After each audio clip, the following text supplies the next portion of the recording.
दिसंबर 2012 में लोकसभा में दीपेंद्र हुड्डा का दिया गया बयान कांग्रेस के इसी दिवालियेपन को प्रदर्शित कर रहा है।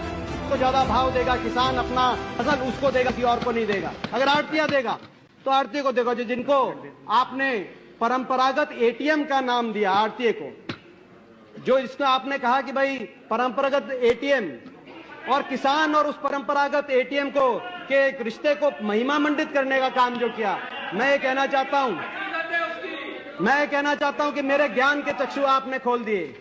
जब आपने परंपरागत एटीएम का नाम दिया और कहा किसान अपनी दुख में, अपनी बीमारी में, अपनी हारी में, ब्याह शादी में जब उसको मजबूरी होती है तो इनके पास पहुंचते हैं और वहां से इनको विश्वास के ऊपर पैसा मिल जाता है, जैसे दिन रात एटीएम से पैसा मिल जाता है। मैं आपकी जानकारी के लिए लाना चाहता हूं, विश्वास पे पैसा नहीं मिलता, ब्याज पे पैसा मिलता है। एटीएम जरूर हैं, दिन रात पैसे देने को तैयार जरूर हैं, मगर जब पैसा मिल जाता है तो एटीएम की तरह नहीं, इंटरनेशनल क्रेडिट कार्ड का ब्याज उस पैसे पे चलता है। अगर खुली अर्थव्यवस्था इतनी खतरनाक है तो इसकी जनक तो कांग्रेस ही है। 1991 में जब देश आर्थिक संकट का सामना कर रहा था, तब आर्थिक सुधारों के नाम पर देश के बाजारों को दुनिया के लिए खोल दिया गया। तब देश में कांग्रेस की ही सरकार हुआ करती थी। तत्कालीन प्रधानमंत्री पीवी नरसिम्हा राव की अगुवाई में देश में उदारीकरण, खुली अर्थव्यवस्था और निजीकरण की शुरुआत हुई। इन सब के आर्किटेक्ट थे तत्कालीन वित्त मंत्री मनमोहन सिंह, जिन्हें कांग्रेस ने 10 साल तक देश का प्रधानमंत्री बनाया। दिसंबर 2012 को पूर्व केंद्रीय मंत्री कपिल सिब्बल का लोकसभा में दिया गया ये बयान जरा ध्यान से सुनिए। को उसका जो वो बोता है उसका दाम अच्छा मिलना चाहिए, यही है। अब ये साबित हो गया कि वेस्ट बंगाल में उसको दाम ज्यादा मिलता है मार्केट प्राइस से, ये तो तय हो गया, हमने उदाहरण दे दिया। दूसरी बात जो 35 जब किसान बोता है और बेचना जाता है तो उसके पास कोई मार्केट नहीं है, उसको मालूम नहीं किस मार्केट में जाना है। अगर मंडी जाता है तो 35 से 40% सामान खराब हो जाता है, और इस बीच में 8 लोग कमीशन एजेंट होते हैं, बीच में 8 कमीशन एजेंट बिचौलिए। और ये स्टडीज की गई हैं और मेरे पास आंकड़े हैं कि बेचारे किसान को 15 से 17%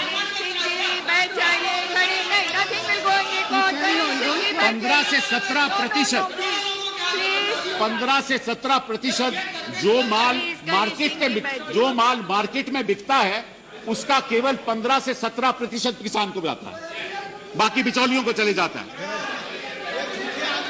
तो आप विपक्ष के नेता और विपक्ष दलों को यह तय करना है कि वो किसान के साथ हैं या बिचौलिए के साथ।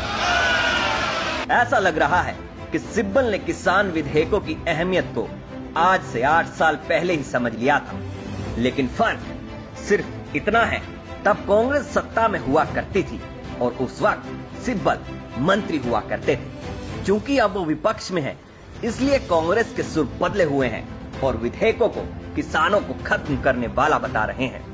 सिब्बल के ही पीछे बैठी कांग्रेस की वर्तमान प्रदेश अध्यक्ष कुमारी सैलजा मुस्कुरा रही हैं। ये बात और है, वही सैलजा अब मंडियों में घूम कर घड़ियाली आंसू बहाती हुई दिख रही है। आज कांग्रेस पार्टी ने पूरे प्रदेश में हर जिले के मुख्यालय पर प्रदर्शन किया है, हमारे किसानों के, मजदूरों के और आड़तियों के समर्थन में, जो भारतीय जनता पार्टी द्वारा कोविड की आड़ में 3 काले अध्यादेश लाए। 1991 के बाद से देश अर्थव्यवस्था की जिस पटरी पर दौड़ रहा है, बदलाव से किसी क्षेत्र को रोक पाना संभव नहीं है। जहां तक हरियाणा की बात है, विधेयकों का विरोध कर रही आड़ती एसोसिएशन और राइस मिलर्स एसोसिएशन को सीएम मनोहर लाल ने कन्विंस कर लिया है। आने वाली 1 अक्टूबर को प्रदेश में धान की खरीद शुरू होने जा रही है। उसके बाद से किसानों को भी समझ में आ जाएगा कि एमएसपी खत्म हो रही है या फिर बढ़ रही है। सरकार को यह सुनिश्चित करना होगा कि फसल की खरीद वक्त पर हो, पेमेंट टाइम पर हो, तभी किसानों का सरकार पर भरोसा बढ़ेगा और एमएसपी को लेकर जो कांग्रेस बहकावे की राजनीति कर रही है उसका पर्दाफाश हो जाएगा। ब्यूरो रिपोर्ट, जनमत हरियाणा। राजनीति के आगे राजनीति के पीछे हर हलचल को जानने के लिए हमारे YouTube चैनल जनमत हरियाणा को लाइक करें, सब्सक्राइब करें और अपडेट रहने के लिए